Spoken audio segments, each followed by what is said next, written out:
తెలంగాణ గడ్డ మీద రేవంత్ రెడ్డి గ్రామ గ్రామాల భూములు ఆక్రమిస్తున్నారు అయ్యా తెలంగాణ. ఆ భూములు మొత్తం కేసీఆర్ గుంజుకుంటే, ఆ భూములని కేసీఆర్ గుంజుకుంటే మిగతా భూములు మొత్తం రేవంత్ రెడ్డి గుంజుకుంటాడు ఇవాళ తెలంగాణ గడ్డ. ఎందుకు గుంజుకుంటున్నాను? కారణం ఏంటి? ఖమ్మం వెలుగుమట్లలో ఎందుకు గుంజుకున్నావు? వికారాబాద్ లో ఎందుకు గుంజుకున్నావు? ప్రతి గ్రామంలో వందల వేల ఎకరాల భూమి ఎందుకు రేవంత్ రెడ్డి గుంజుకుంటున్నావు?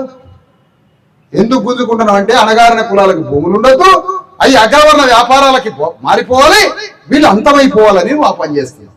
కానీ చూస్తూ ఊకం.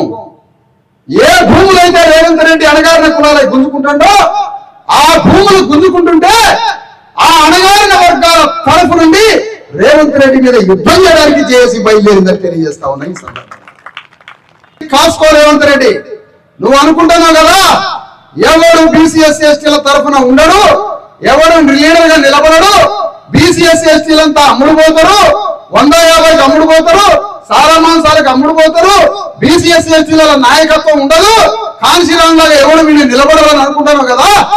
కాన్సీరాం తెలంగాణలో పుట్టిండిని ఎంతు చేర్చడానికి, ఈ గుండెల మీద యుద్ధం చేయడానికి రేవంత్ రెడ్డి యొక్క రాజ్యాన్ని పగల్చి భూస్థాపితం చేయడానికి యుద్ధం బయలుదేరిందని నిజామాబాద్ వేదికని బయలుదేరి చెప్తున్నాం. ఈ సందర్భంగా ఎక్కడ తీసుకుపోతారో తెలియదు, పోలీసులు ఎక్కడికి పట్టుకపోతారో తెలియదు, ఏం కేసులు పెడతారో తెలియదు, ఇళ్ల మీదకి వస్తున్నారు, ఉద్యమం చేస్తారు, ఉద్యమం కాడికి వస్తున్నారు. భూములు ఎందుకు దోచుకుంటున్నాం అడిగితే నన్ను పట్టుకొని పోయి పోలీస్ స్టేషన్లలో పెడతాను రోజుల తరబడి. మీ బిడ్డగా చెప్తున్నాయా, నేను 90% బీసీఎస్సీ ఎస్టీల తరఫున రాజ్యం మీద యుద్ధం చేస్తున్నా. రాజ్యం మీద యుద్ధం చేస్తుంటే నన్ను రాజ్యం పట్టుకొని పోతున్నది. చూసుకున్నావు రేపు భవిష్యత్తులో పోతే పోయింది. యుద్ధం చేయడం యుద్ధ వీరుడి లక్షణం. యుద్ధం చేస్తాం.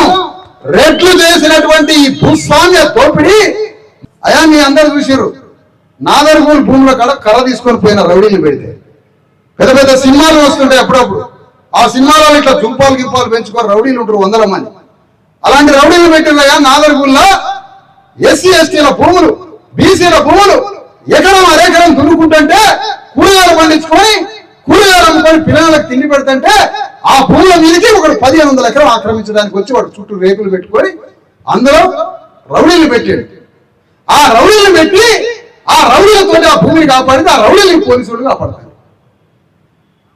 రైతులు వేసుకొని పోయినా చుట్టూ కంపౌండ్ వాల్ కట్టారు 20 అడుగుల ఎత్తుల. ఆ 20 అడుగుల ఎత్తుల గేటు పెడితే కాలుతో గేటు దగ్గర రైతులు తీసుకొని భూమిలోకి పోయినా కర్ర తీసుకొని పోయినా. నేను ఏ రైతుల్ని సమీకరించానో అక్కడ, ఏ రైతుల్ని తీసుకొని లోపలికి పోయినా అందులో 12 రెడ్డి పేద కుటుంబాలున్నాయి. వాళ్ళ తరఫున కూడా యుద్ధం చేసినని నా రోజు కర్ర